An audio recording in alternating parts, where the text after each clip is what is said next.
Hello, everybody, and welcome to the 35th episode of Stories of Service, Ordinary People Who Do Extraordinary Work. And I am the host of Stories of Service, Teresa Carpenter. And I'm so excited to finally be going live again after about 2 or 3 weeks where I had to work out some of my Wi-Fi issues. But now I am live and in person over the computer.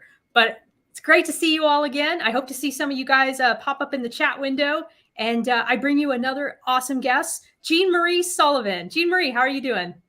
I'm wonderful. I'm coming from chilly DC, mid-March, and it snowed yesterday. It's 20 degrees outside.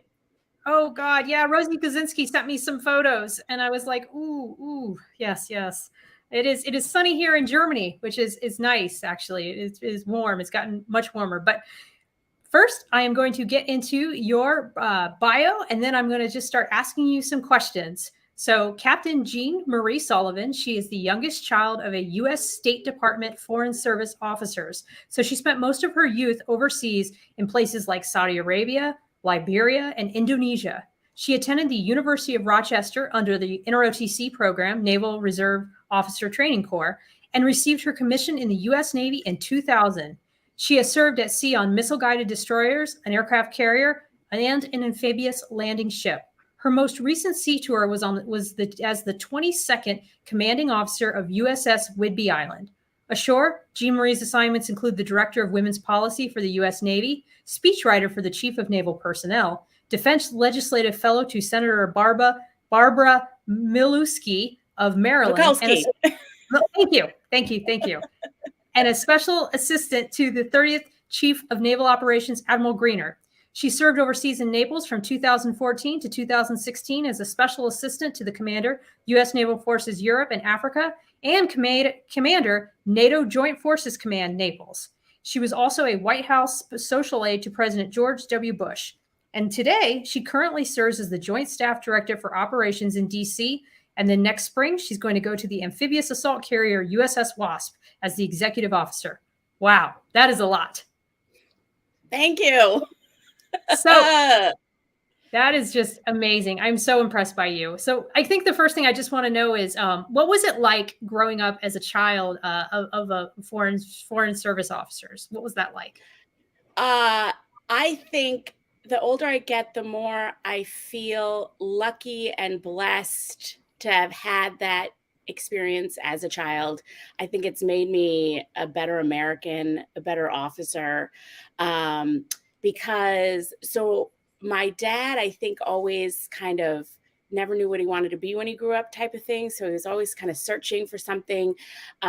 So we ended up in Saudi Arabia. He worked for the Labor Department, teaching Saudis how to teach electricity. And then eventually that transferred over to the State Department. And then my mom also got hired. There was a program in the early 90s, late 80s, early 90s, where they were looking for folks that had experience. The State Department was looking for folks that had more technical experience. So my dad helped run the general services. So the building maintenance, the electricity, all the sort of maintaining the embassies and the housing. And my mother was information systems officer. And so she established actually in most of the embassies, she was the one who established actual IT networks. So like email and all of that. Yeah. So, and that's why we got to live in these amazing places. And it's so to see the differences of people. You know, there's different cultures, different experiences, and yet there's such a universal thread of folks wanting to provide for their children, wanting to see them succeed in life. It doesn't really matter the color of your skin or where you come from, that universality of that. But I would say it really taught me how you could make yourself comfortable in uncomfortable situations. So like in Liberia, we would go to church on Sunday and we would be the only white people in the church. Right. And they were so, welcoming and gracious and open, and that sense where you have to find that commonality Mhm. regardless of where you come from. I remember when we were in Saudi Arabia, I was 6 years old, and we went to this park, and the women and the men were always separated. And so there was like the women's side of this park. So it was like a with swings and slides and stuff, like an amusement park, but without rides. And so my father and the boys had gone over to the male section, and my mom and my sisters and we were in the women's section, and Mhm. we were eating our sandwiches at the picnic table. And there was this Saudi family of women, and they couldn't speak English and we couldn't speak Arabic, except for a little bit. And yet we ended up exchanging songs. We ended up like singing to each other. And like that's amazing, right? And having this experience where you want to have connection, you want to connect. I just think that that's universal. And yeah, so now there were bad parts, like we were in Liberia when the Civil War broke out, and my parents had to stay. So but then I mean, there's even a connection to Whidbey Island with that. So but mostly it was an amazing experience that I think, yeah, has made me a better American. Wow. And it definitely puts you on the path I feel like that you're on now, because you've just grown so much from that experience, because you're just constantly being exposed to different types of people, different Yeah. cultures, and you have to assimilate no matter where you're at, Yeah, right? absolutely. And I would say, as a naval officer, really the cross section of folks that come into the Navy enlisted, that are searching for something, American and non-American, right? So they're all searching for something, and they all have an individual story, and they all come from a different place, but they all have chosen to be there. They've all chosen to serve. And Mhm. there's something very powerful and special about that. And when you can tap into that and see them, they just, to watch them grow and gain confidence and experience, that's probably the most satisfying part of being an officer. And I just think, having grown up overseas and been, exposed to so many different cultures and types of people and backgrounds, I was much more comfortable, I think, as a young leader, seeing that and being kind of leaning into that instead Yes. of being afraid of that.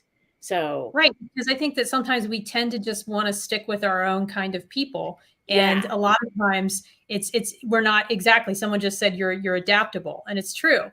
That it gave you this feeling that you were being able to, and then, of course, I wanted to bring in Aaron Thorpe said that your bio was very impressive. Um, and I think that a lot of times we have this tendency, we do it in the military. I know we do it outside the military. We want to stick with people that we have more in common with. So, sure. for me, I want to maybe be around a lot of other mid to senior level female officers who are in the communications business, let's say. And your experiences where you were like in the minority must have made you just more immediately comfortable in those uncomfortable situations, or then situations that other people would have said, oh gosh, I don't want to be here. I don't know if I have anything to offer. I don't feel like I fit in here. You were able to overcome some of those things, I think, because of your upbringing, would you say? Yeah, absolutely. I will say, though, that it was a lot of fake it till you make it type of thing. So I minored in theater in college, which would be no shock to most people. But I will say that training, uh, that Nigel Maester gave in the University of Rochester Todd Theater program really did help provide foundational, the ability to stand in front of a group of people. You have to speak from your diaphragm. There are, very techniques that I learned, that I was able to use as a young division officer, when on the inside I'm, petrified, and I think I'm a big fake, because I'm standing in front of sonar techs who, for the grace of God, we could be in completely opposite places, right? We're the same age. It's all they're just as capable, and yet somehow Right. I'm being put in charge of them. And talk about thinking that you're a fraud. And in many ways you are, right? But you're still in charge and you still are responsible and you still have that accountability. And so I would say, and sometimes having that, that ability to, well, I call it fake it till you make it, but using that theatrical or dramatic training helps in those cases. I will say though, like, I did not want to be in the military, having grown up. Yes, I was going to ask, why did you join the State Department? I wanted to ask why you didn't go. Yeah, why did you go? Why did you no, I didn't want to be in the government at all. I was like, ugh, this looks terrible. And I did not want to be in the military because I was like, oh, they make you shoot things and work out. I was like, I was not interested in that either. But being the youngest of 5, and this is very interesting, I find generationally, there was no expectation that my parents were going to pay for my college. I certainly was going to go to college. I wanted to go to college, but they couldn't afford to send us to college. And so when I got that bill for that first semester, I was like, ooh, let me rethink this. Right. Let me rethink this ROTC thing where somebody else pays for college. And so I was a walk-on in the University of Rochester.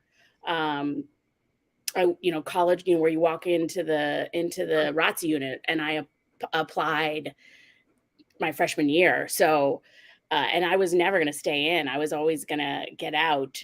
And it's just amazing how the Navy has this ability to, especially out on sea. I remember being a midshipman, and we were in the Adriatic Sea on the USS DeWitt, which was called the Dirty D for a reason. This was not a good ship.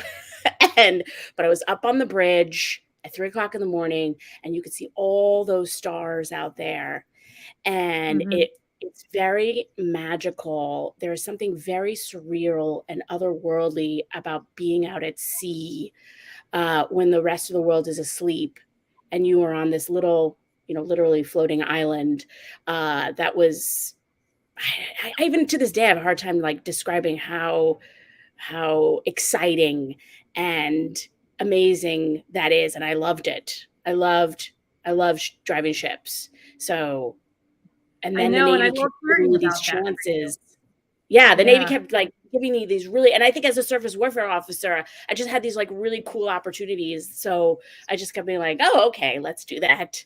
So that sounds like it's very lovely. People are like, my bio is impressive, but it was really just, and my mother, I really give my mother all the credit, because I would say, Mom, she started out, she was she worked for AT&T.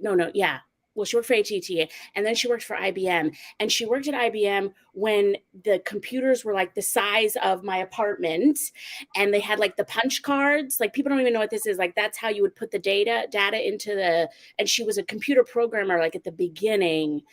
And she got married, and they decided like a parent staying at home was really important.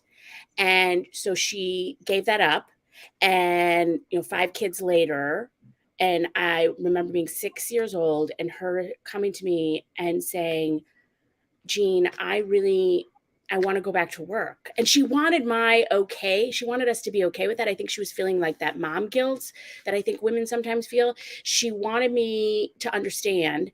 And she said, I'm sure she said it in a much more 6-year-old understandable way. But basically what she was saying is she didn't have any validation as a mom, right? Like, there's something about a paycheck that validates you, because literally it is the value of what you're worth, that she didn't get any validation for doing like folding laundry or cooking or taking care or wiping our noses and our butts and all those things, right? And there was something about work that she was a real person. And that always struck with me. And so she goes back to work to National Geographic, and now the computer is on her desk. And she'd been gone that whole time, right? And she just plowed through and, ended up in the Foreign Service, ended up senior Foreign Service. And it's kind of amazing. And I'd be like, Mom, how did you keep doing all these amazing things? And she said, just whenever a window would open, I would not be afraid to go into it. And I think that inspired me. And I think that's I followed in her footsteps in that way of like, oh, this kind of cool thing. Yeah, let's go do it and try it out. And what's the worst that can happen? And then it turns out to be kind of awesome. So, and I like learned something and experienced something, and now it's my bio. Yeah. No, and that's what I was going to ask you. And I didn't mean to interrupt you earlier, but I'm just so excited about the fact that you chose surface warfare. And I have anybody who knows me knows I'm a prior SWO. So I have a very soft spot for the SWO community. You know, my promotion officer was Rosie, and, you know, one of my biggest mentors is Admiral Brad Cooper. So I just always sort of gravitated towards SWO. And I'm curious because sometimes SWOs get such a bad rap from some of the other communities. For those of you who aren't serving, it's just there's this weird cultural differentiations between some of this, you know, the aviation people, tribes, the tribes. Yeah. There's just tribal culture. And I'm curious because you had to have known when you joined the surface warfare community that there was that sort of, at that point, especially, I think it's gotten a lot better over the years, but there was sometimes that negative connotation with being a SWO. And I mean, I felt it even as I was becoming a SWO back in 2006. So I'm curious at what it was that drew you to want to be a ship driver and a Navy commanding officer. Like, what was it that you saw in that community that appealed to you? Well, certainly the midshipman cruises, you know, being out at sea, even on that ship that CO ended up getting relieved from command because he had a mistress that he was calling on the Inmarsat and ran up $60,000 worth of telephone bills.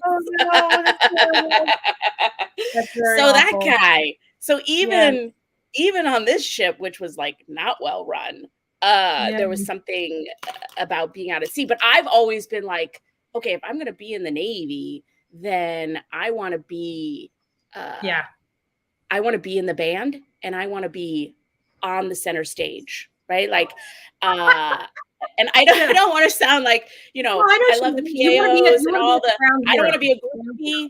I don't want to be the guy bringing the equipment in, the sound check person. Like, I wanted to be, if I'm going to do it, then I want to be in the band on the stage. So and I did look at other communities. And there's nothing wrong. Like, it just depends where you have to know yourself.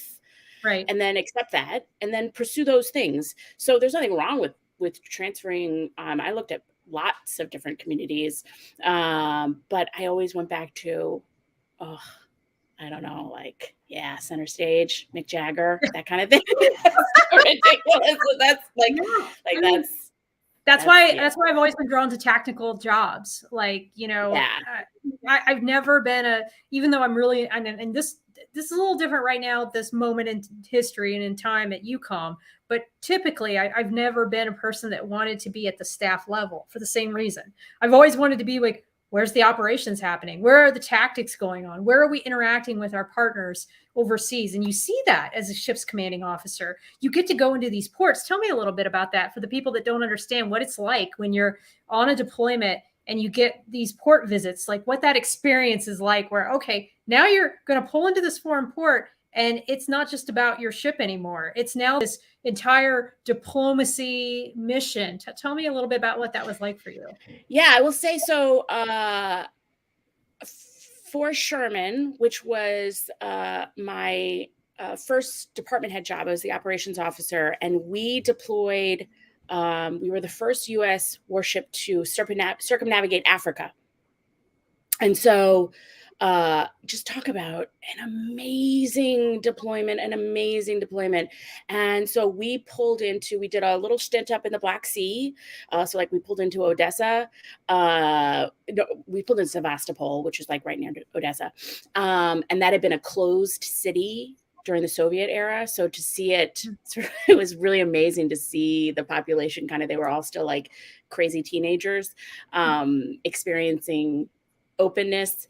So anyway, so then we circumnavigated Africa. And so we pulled into Dar es Salaam, Tanzania. And it was the first time a ship had been there since there was those bombings in the 90s. I should know the year. I want to say 1998, but double check on that on me. But there had been the the bombings against the Americans. And so this was the first U.S. ship to come back into Tanzania.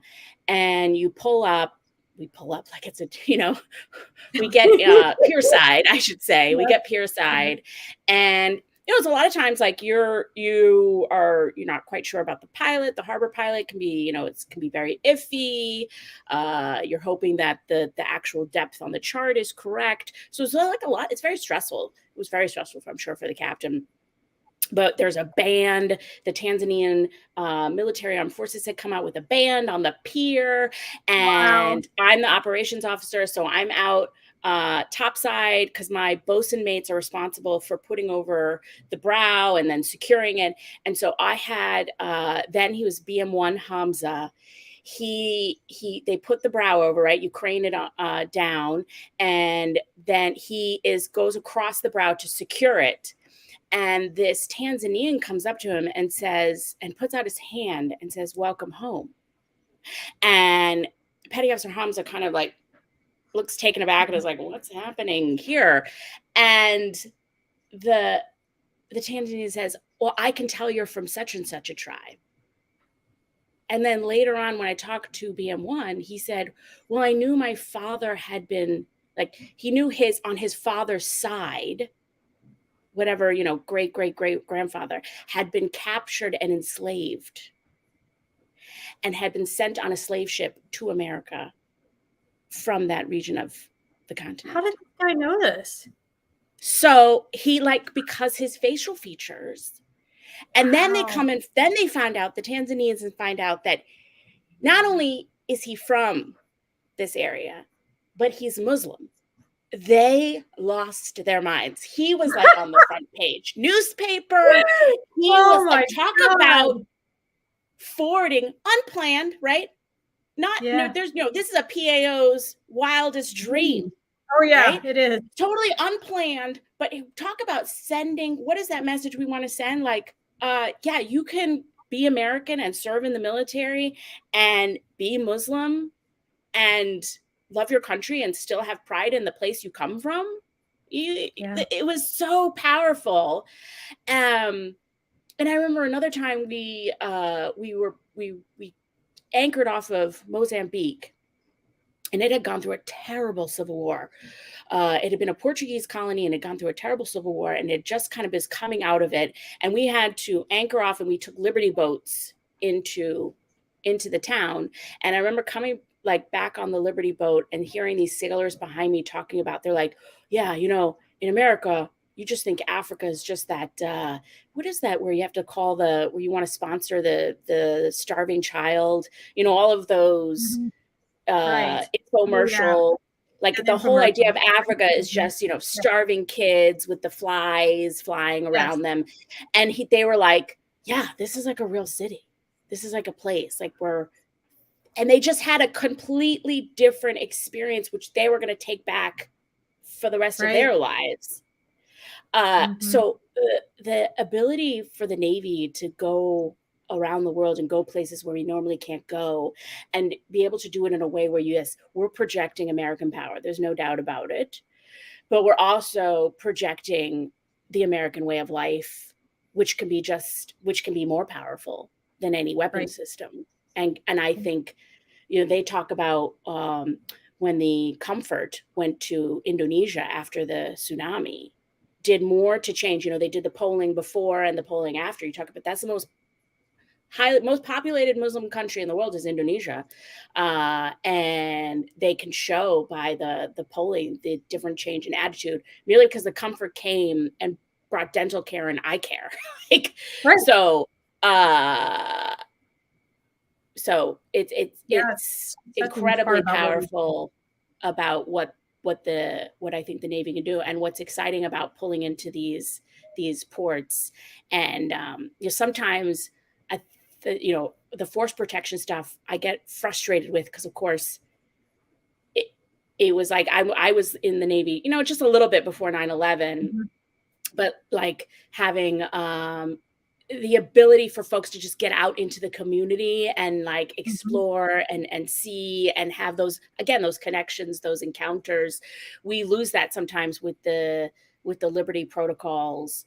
you got to go out with 10 people type of yes. It is. thing. I know. And I feel you on that. I think, And I tell you, like, when I pulled into port as a JO, the first thing I wanted to do was get my eyebrows waxed. I did not want to go to McDonald's or a bar. So no, and I always female, and it's like, a, how are you going to find that one other female that wants to do just the same things that you want to do? It's like, oh God, I know those days for Liberty policies, and I get why we have them. Don't get me wrong, I really do, but it makes it very difficult when you. Sometimes it comes at a cost.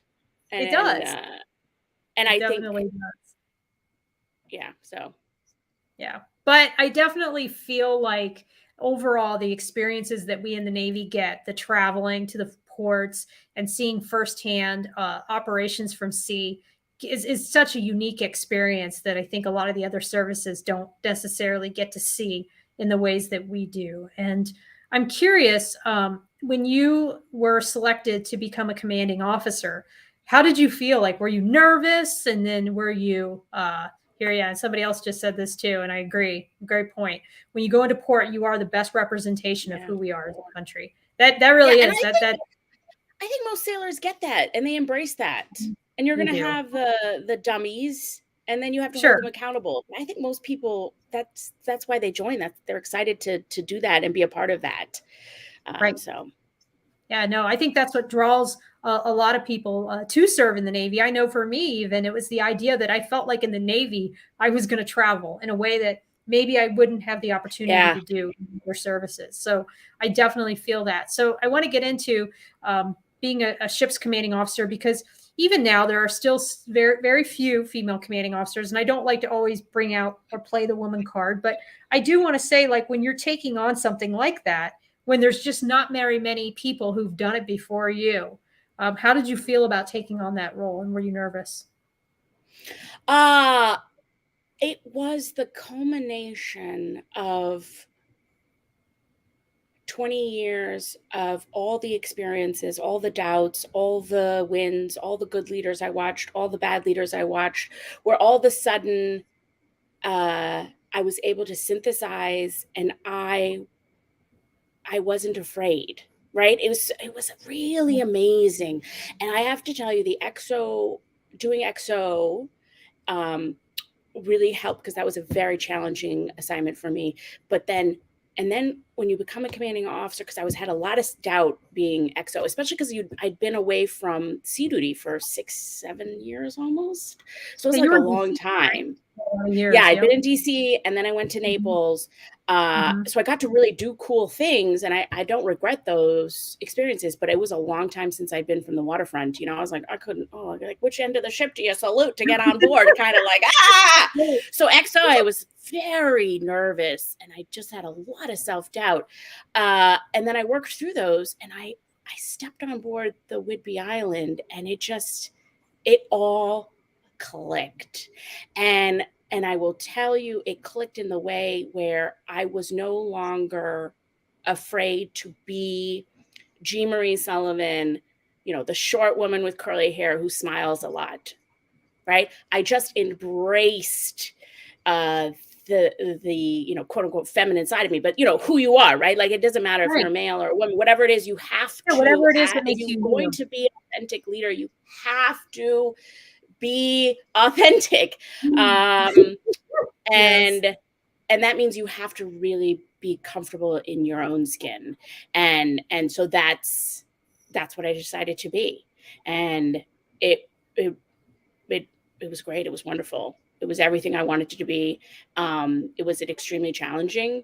Was there moments that were very difficult? Was there frustrating? Yes, all of those things. Because if you don't have those challenges, then you're not really doing anything meaningful.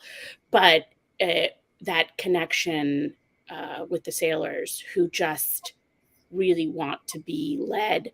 I tell you, you spend a couple of hours on a ship or a submarine or an aviation squadron or anywhere, and you will walk away 100% confident that America is going to be completely okay. Like, these people who sign up and serve and take an oath, they sure, are they immature? Are they struggling? Are they growing? Are there some bad apples? Yes, but the vast majority are there to make something of their lives and to serve. And if you can capture that and tap into that, and I just know it doesn't, we're gonna be absolutely okay as a country, absolutely okay, because I've seen what real America is, and it's those men and women, and they'll do anything. They'll do anything that's,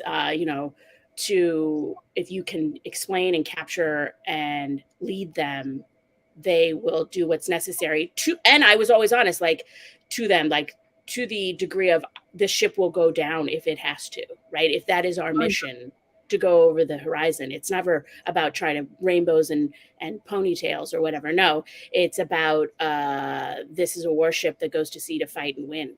And if we have to, fight and take losses, that's what we will do. They just want to be, okay, right. Got it. Yeah, got it. Yeah. So, yeah. That's so powerful, Jean Marie. It really is. And if you can create an environment where people can embrace being themselves, oh man, you're going to have a team that will be so loyal to you and to the mission. Because I think that one of the things that, and you may have seen this in your leadership, is, and you tap into what someone's superpower is, like the thing they like to do the most and they do really, really well. And then you start to recognize that and reward that. Your team is going to be unstoppable. Did you have those kinds of sailors where you were able, or department heads or divos, where you were able to see like, oh, this person is really good at doing X. This person's really good at doing Y.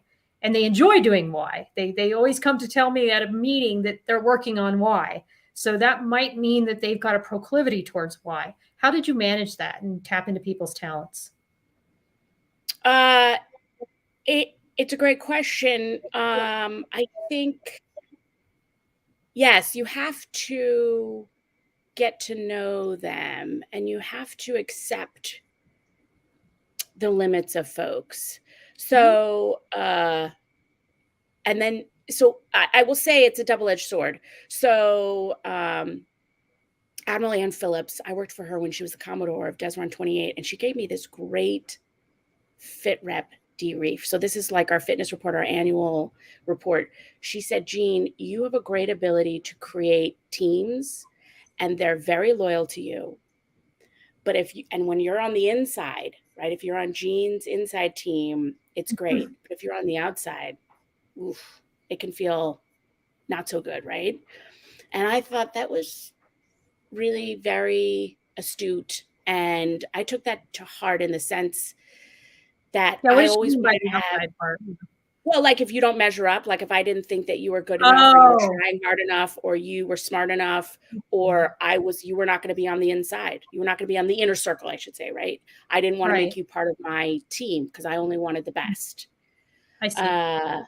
But we don't get to pick and choose our team. No. And so as long as people do not cross that, as long as they're ethical, moral, and legal, right? So you got to be able to accept mediocrity, and you have to recognize, okay, this person is going to give me 60%. This person is going to give me 10%. This person is going to be, when I got my master's in organizational management, we had this professor who did this research that showed that most organizations have a bell curve. So you'll have, 20%, 20 and 20, maybe it's like 10, and then 20% top performers and 10% bottom performers. And then most everybody else is in the middle. Yeah. And that even if you got rid of those 10%, let's say you cut that 10% of, because you'd be like, oh, I just want the quality people, and we'll get rid of the organization, everybody sort of shifts. So you always have this 10% of poor performers. And it's very difficult. I would have lots of young JOs get very frustrated, either with their chiefs or with their peers, or let's say with certain first classes, because they're just bottom feeders. Now you have to document. You have to hold people accountable, but you also have to recognize, okay, I'm only going to get what, I can't fire this person. Yeah, you have to work with what you have. You have to work with what you have, and you have to recognize that, and you have to not bang your head against the wall. And get what I think you have to get what you can out of the people you have working around you. And so you still have to tap into what you were saying, right? Whatever their superpower is. Now, it might not be a great superpower. It might not be, something that's particularly valuable to you. It might be valuable to other people outside the organization or people outside your work. And sometimes that's what I found too as a leader. I'd find people who love doing this one thing that didn't really meet any of my priorities. But man, they could do that one thing super, super well. And they would spend all day doing that one thing if we were to let them do it. And so I found there were ways to balance that, like maybe give them a little bit of time to do that one thing. Well, I think that's why being organized, especially as mid-level managers, is so critical. I think there's one thing, if we fail as an organization, we stress leadership so much, and leadership is important, but there are just tactical level managerial skills that if you apply those, you would be able to, first of all, you'd be able to differentiate the sort of mediocrity from the superstars. Like all the superstars will always kind of rise to the top. But what we end up doing is giving more and more to those people because they're going to deliver. We burn them out. We burn them out, or we're not prioritizing effectively. We have to recognize, okay, what am I going to, where am I going to take risk? And being able to recognize amongst your people what they can do and what they cannot do. And that's where work lists, like just simple management level, mid to lower management level, tactical applications are so critical. And I think being organized is probably the number one issue most division officers and department heads suffer at, is they come in at the day and they read the plan of the day, which is sort of the schedule of things that you're going to do in all the meetings, or they'll check your email, right? And I'll tell a Divo, I said, why do you check your emails the first thing you do in the day? Why, you just think your email is the measure of success. We think our inbox is the measure of how do we flow our day. Powerful. But that is not the measure of success at all, right? But it feels good. Oh, click. It does. Red, instant gratification. Instant gratification, right? Yeah. And so we get sucked into that, and it is a false dichotomy. Now, I would so highly recommend deep work to folks. This really teases out that idea of you've got to organize your day. For JOs, like organize your day. You've got to organize your divisions. You've got to organize. I can't stop talking about being organized, and it's boring, right? It's boring. It's not leadership sexy stuff. No, it's not. But it is so critical in order to be able to recognize who's going to deliver what when. And so it kind of comes back to leadership, right? They're interconnected. So that's where I think for me as a commanding officer was being able to say, okay, who can I count on? Who's going to deliver for me? Who's not? And then where am I going to take risk? And then you have to be able to communicate that to up and down your chain of command. So, I hope does that make sense? No, it helps a lot. And it's like, leadership, I used to say when I was a department head, I said leadership is a contact sport, because you just never know. Sometimes the things that you do have sometimes an unintended effect and you don't even know it, because people perceive certain things that you say or the way that you say it in a way that wasn't intended for it to come out. There's just so many challenges with it. I just saw Joseph Benton's question. Yes. I'm glad you get the question too. I'm glad you can see some of them, because I wanted to read that one. Joseph asked, did you ever do anything as a leader that no one else had done before? I'm sure you faced unique challenges, but did you ever make a decision that others would not have made? And what happened afterwards? Yeah.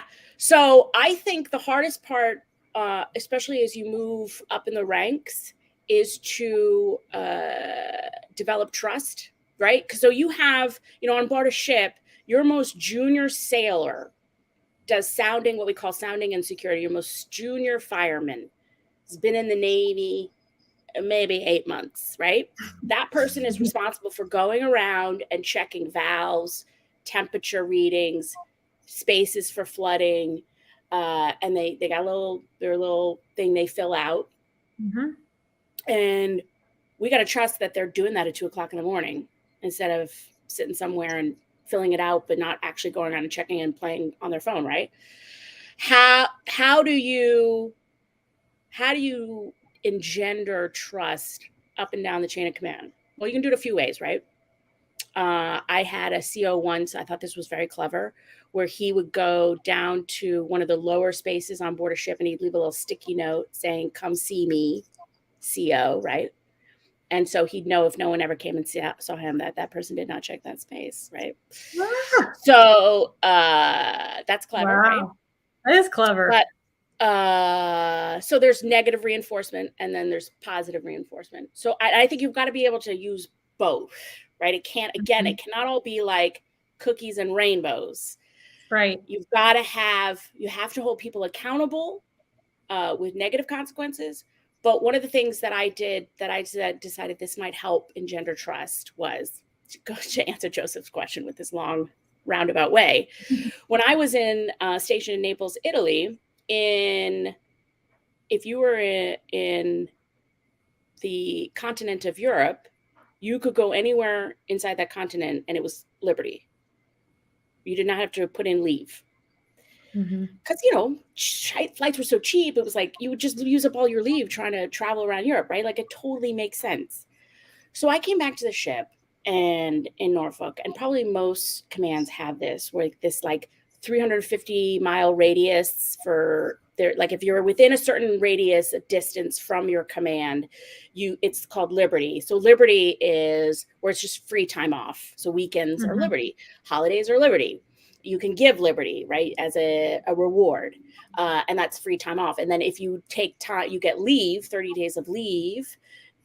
Then if you do outside of a sort of geographic region, you have to take leave, which is money, right? Leave is money. That's why it's, you only get 30 days and you can sell it. If you have so much, you can sell 60 days back when you, at one point in your career, you can sell back 60 days of leave, up to 60 days of leave. So leave is money. So I came back to, I was commanding off the ship and I'm like, who came up with this like 300 miles? Like what, why? Yeah. And why do I care where a sailor goes over the weekend or over a holiday weekend, as long as they come back to work on time? Do I care if they go to Georgia or Seattle or I don't really care, right? I care that they get there safely and get back safely. And in fact, if they want to drive to Texas, are they more inclined to tell their chief they're driving to Texas if they know they're going to be breaking the rules, but they don't have any leave? Or if they decide they're going to drive to Texas, but they know it's allowed, I just ask them to tell their chief. So I was like, we're not going to have any restrictions. Like I removed all restrictions for liberty.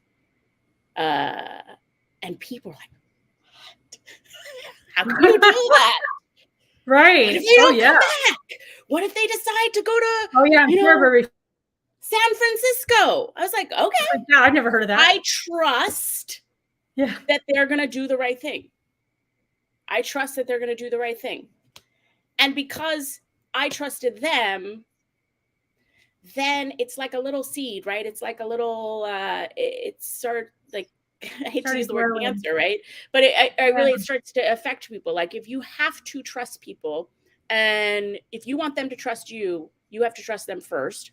And then I think you have to let go, because I need to trust that they're going to check the valves, that they're going to operate this complex machine underway when I'm not watching them. That's far more important than where they go on liberty, right? So I'm going to trust them to do that, but I'm not going to trust them where they're going to go. So we make these choices that says, I'm going to treat you like a child. No, I'm going to treat you like an adult who's sworn an oath to this country and signed a contract, and then I'm going to hold you accountable to that. And that I think is so yeah, that would be one example of something that I did that had not been done before. And people sort of they were expecting the worst. And how did it turn out? Did you have any real issues? No, it was great. That's awesome. And if they, because they knew they weren't going to be in trouble. Right? You just want to communicate. You want to tell us what's going on with your lives. Right. And you want to be able to travel. And then, you can still make it back to work on time, and you don't want to burn up all your leave just to go somewhere that's outside 300 miles. So no, I get it. That's amazing. I got another question someone asked, about organizing. It's kind of a simple question. It says, did you ever start organizing your day the night before? Like, how did you go about making this conscientious choice to organize some of the things that you were doing? Yeah. I think it depends on, so the short answer to your question is yes. And it depends on what level you are in the organization. So I think as a division officer, and of course I didn't figure this out until way later. But I, as an XO, I wish I had my little, I have this little, I stole it from somebody else, XO list, right? All the, the taskers, the most important things, the things that are due. I saw one CO, take his XO list and then just change it to CO at the top, and wrong. Like, now you're just a glorified XO. You're just tracking what all the department heads are doing. I did not want to track as a CO. So it really depends what your focus is, so whatever job you're in, you should only be doing only those things you can do. So when you're the commanding officer, you should only focus on those things that you as the commanding officer can do. Determine warfighting readiness. Determine if you're ready to sustain underway operations safely. Where are you going to prioritize maintenance efforts? Where are you going to take risk, right? And so each level, you should be focused on those things. So it gets, when you're sort of higher up, there's less kind of the daily tasky stuff that you're focused on. So it's a little bit easier in terms of being organized. But I would say you've got to know, I would break your day down. So as a division officer, I would tell them, like, okay, you're young division officer, Mondays maybe is maintenance day, Tuesdays is training day, Wednesday is walk around day. You try to get them to organize their day, and the first thing should not be checking your email. It should be getting out and about. And then I would desperately try to get them to, so I would demand as XO, I would demand work lists. So at the end of the week, that Friday or Thursday for the following week. And when I say a work list, I wanted to see the division officer to know not only all the maintenance that had to get done, the training that had to get done, but if Seaman Timmy had to go to the dentist, if so-and-so had to go take care of whatever appointment, all the, the great thing about the Navy is it's all written down. Like, there's no winging it. There's no, it is written down what's expected of you. And especially as a division officer in the SORM, it's really well written down.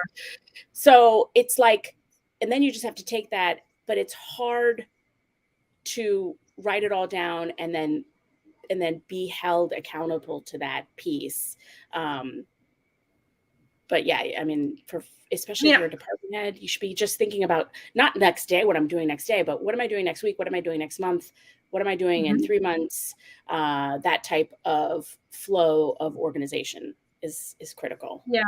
I found for me, when I was a department head, I had to put everything on a Word document, and I made the Word document visible. So anybody on the shared drive could see what great. Everybody was looking at. And I had it divided into different categories. And then as we would work on a project or work it off, I would cross off the categories.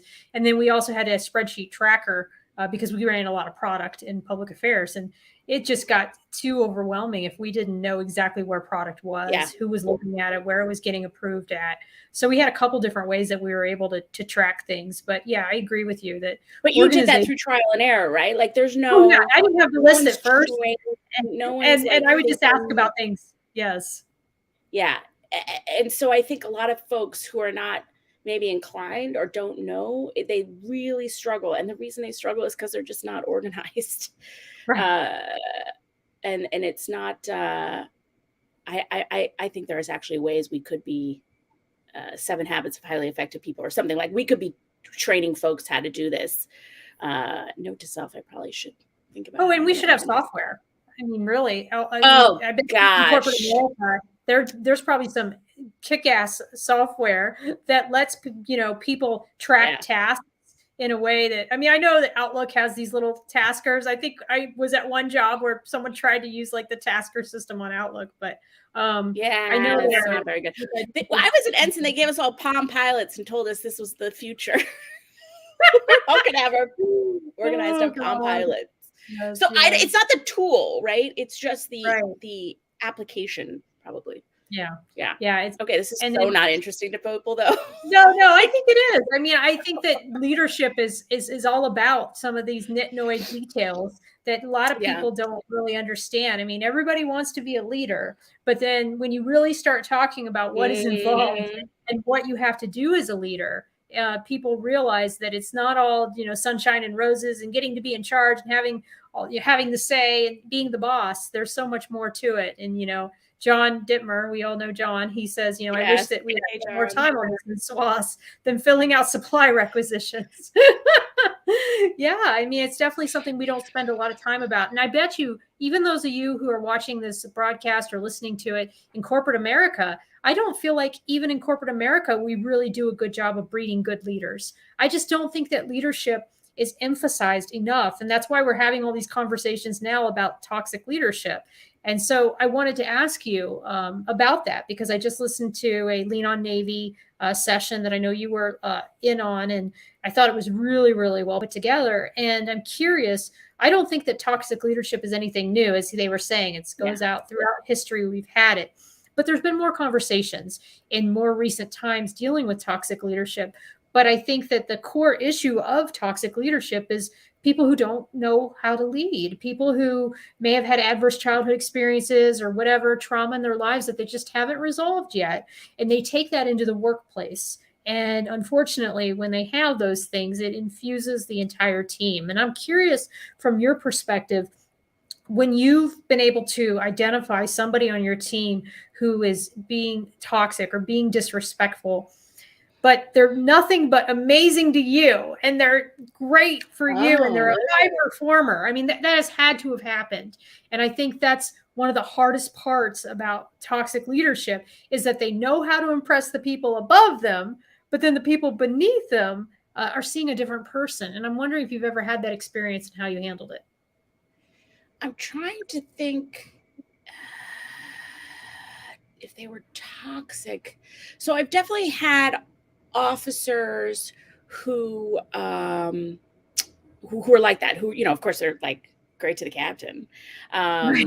But then I would get, and this is again where you have to, I think as a leader, have those informal touch points with people that will come to you and tell you what's really going on. Because as the more senior you get, the more isolated. I mean, Putin's an extreme example, but that guy probably has no idea what's really going on. Right. And he's incentivized a system where nobody wants to tell him the truth to the extreme. So, having folks that'll come up to you and be like, hey, this officer is actually really belittling me and really treats us like we're idiots type of thing. So I've had definitely a number of those. And again, it often came to just they were new in the job, inexperienced, a little immature, and having those touch points where you don't want to confront the person and say, hey, your sailors are saying you're an asshole. What do you think?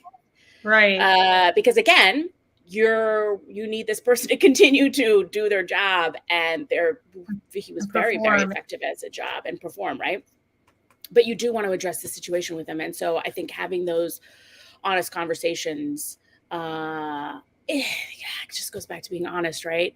So sitting them down and saying, hey, this is the feedback I'm getting. And I kind of been watching you a little bit, interacting with your sailors, and I can see where they're coming from. And maybe you don't realize that you're doing this thing that's really sending maybe the signal you don't want to send, or and kind of like Ann Phillips gave me that feedback. And I appreciated it. 9 times out of 10, they appreciate it. If they don't appreciate it, if they become defensive, oh, that's okay. Well, that's something to note. This person doesn't want to grow. This person maybe this person is on their way to becoming, or is a toxic leader. And then those people need to go. So that absolutely 100% affects their where they ranked out, or how I ranked them or compared them. Because at the end of the day, especially as officers, we're given an immense amount of responsibility. And so therefore, I'm going to hold you to a higher standard, and I'm going to compare you to your peers, because that's the business we're in. And I'm not going to feel bad about that. I've told officers, you shouldn't be in the Navy. And this isn't a right fit for you. I mean, I always framed it in, this isn't a right fit for you.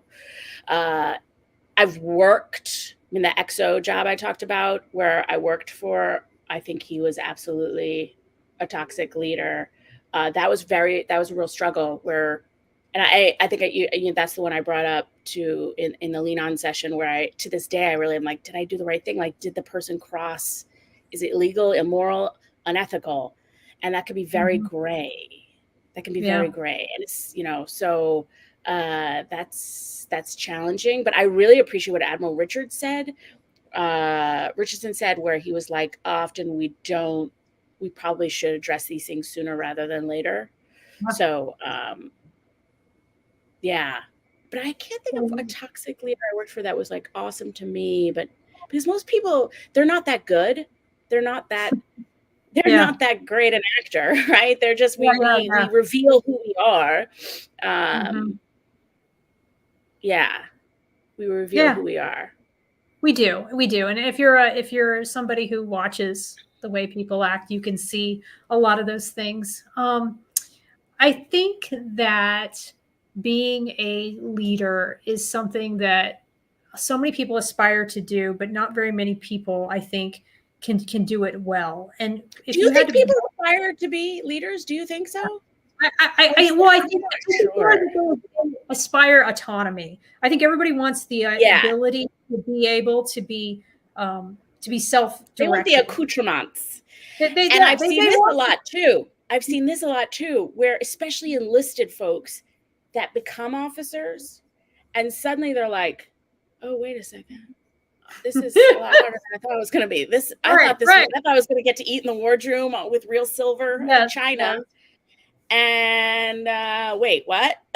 And so I think people, I think people don't really want to be in charge a lot of times. I don't think they do. Once they realize what it entails, I think. Yeah. But I think the idea of being able to be more autonomous, and because I think everybody wants empowerment. Everybody wants some kind of control over their lives and in control over their destiny. And so becoming a leader or aspiring to be a leader, I think, gives people that sense that that's going to happen. But I'm so glad that we're having this conversation about the dirty work of being a leader. And it's always fulfilling too, because once you learn how to do those things and you get good at them, it's so rewarding and gratifying to tap into people's talents and to manage people well. But I'm glad that we're talking about some of the. And I will say, this gets me very frustrated. If you do not want to do the work, it's absolutely okay. Do not become a commanding officer. Do not put yourself in charge of sailors going out to sea or flying planes or doing really dangerous stuff. It is not, this gets me so incensed. It is not fair to the sailor whose life you are literally putting on the line. Right. And so it's it's okay, but don't fake yourself at some point. No, don't just force accept it. That. Know who you are. Know who you are. I mean, I did not stay in the SWO community. I wanted to be a storyteller. I wanted to communicate the story of the Navy. I did not want to stay a warfighter. I knew that about myself. And so I found a different direction. And I think that's great. You're absolutely right. And my hardest job, to be honest with you, was being a leader and being in charge of 30 people on an aircraft carrier. Yeah, Nothing. and I Nothing think fear drives people, though. Fear drives people. If I don't do this, then who am I? If I'm not, if I'm not in this position, then what am I? And that can really drive us to that fear of that can drive us to keep doing the thing that we know we're sort of good enough at it. But oof, it can be really dangerous consequences. I loved Aaron Thorpe's question. Yeah, we got here. one more question, I think, and we'll probably, I mean, I might make this one going on and on. I'm so sorry. I mean, this has been such a great conversation, and I'll be honest with you, Jean Marie, we've had a steady 7 to 10 people tuning in this whole hour, and I'm floored by it. That's lovely. Like 2 or 3 that tune in. So, well, I doubled the ratings. Yes, you did. My live tuning in little number right here. But Aaron Thorpe says, and I'll put it on the screen so people can see it as I read it. If this whole thing can go on the screen. Oops, hold on. There we go. Aaron Thorpe writes, going from awesome sea duty aboard an incredible CVN, training and developing sailors, and I'm probably the only one who loved GQ, to now serving on staff duty, which is still awesome and very much full of purpose. How do you recalibrate your sense of duty? It can be very hard for many. This is a great question. It can be very hard for many to go from operational to staff to find purpose. Oh, I love it. That's a great question. Aaron, I feel you right now. I feel you because I'm on the joint staff. And what they say is so true, that joint staff is spelled ARMY, is so Army. Yes, I just met Colonel Butler, the PAO at Joint Staff. Yes. They came here and Beth Teach. Yeah, they came. So, I love Beth. Oh yeah. That's great. Yeah, that's amazing. So it's just it's very staff centric, and it was very difficult. Like, talk about a culture shock going from commanding officer back to Pukaville. I like to tell people that people are like, "What's your job?" I'm like, "Have you ever seen Office Space?" I said, it's just classified TPS reports. That's all I do. So that's a struggle. I will tell you now, this is my 3rd time back in the Pentagon. And the thing I realized, there's 2 important things, I think, in terms of staff work. One is you always are working with people, and people still want mentoring, connection, meaning. So I'm a division chief. So I have 14 people working for me. And so we're like, next month, we're going to a hockey game night that one of the guys, his wife works with the USO. And so like the USO is organized. We're going to a hockey game. We did a baseball game. I think it's really important. Farewells are still important. I think we do professional development stuff. So we're trying to do a field trip out to NRO because I have a Space Force guy. I have 2 Space Force people that work for me. It's awesome. We're going to go. I want the Army officer to organize a field trip to like a Civil War battle. So I think people want to, again, do you have yes, there is one in our office. A red line. Sorry, I got distracted by the red line, swing line staple. So people still want connection, and they still want to have meaning in their. So I think not forgetting that even though you're on a staff and everybody kind of wants to go to the far winds at the end of the day, but forcing those moments of interaction and connection, I think, are important. I think the second most important thing about staff work, which is not sexy, is to step out of the reactive world, sort of, I got to get this tasker up to the chairman, or I've got to get this tasker, but think about the enterprise and how can I in some small way make the enterprise better, sort of that instruction, right? That 30, 45 page instruction that never gets rewritten, never gets redone because it's, but that's actually point, right? At this job right now, I'm like, that makes a difference. Is the instruction, is the policy, is the why do we do this? How do we do it this way? Is there a better way to do it? That to me is the actual, that's where you really can make a difference on the staff, but it's not as exciting. I agree. I can't wait to go back to sea. No, it's not, but you're right. Thank you, Aaron, for that question. Yeah. And I didn't mean to interrupt, but it just inspired me. It's like these little projects I'm doing now with creating buttons on SharePoints. I mean, I mean, I think they're little things that help the team. And I know that, it's probably something that any pay grade could do, but I think that that's what you do when you're on a staff job. You just say, hey, Yeah. I'm a team player. I'm here to help, and I'm here to do wherever I see a gap, I'm going to fill. And Yeah. you're right. There are so many jobs on the staff where an instruction needs to be updated that hasn't been updated in years. There's a process that needs to be fixed that nobody's really looked at or really seen it from a different point of view. And I think that's one of the best places that you can add value as a staff member. Yeah. Yeah. So not exciting though.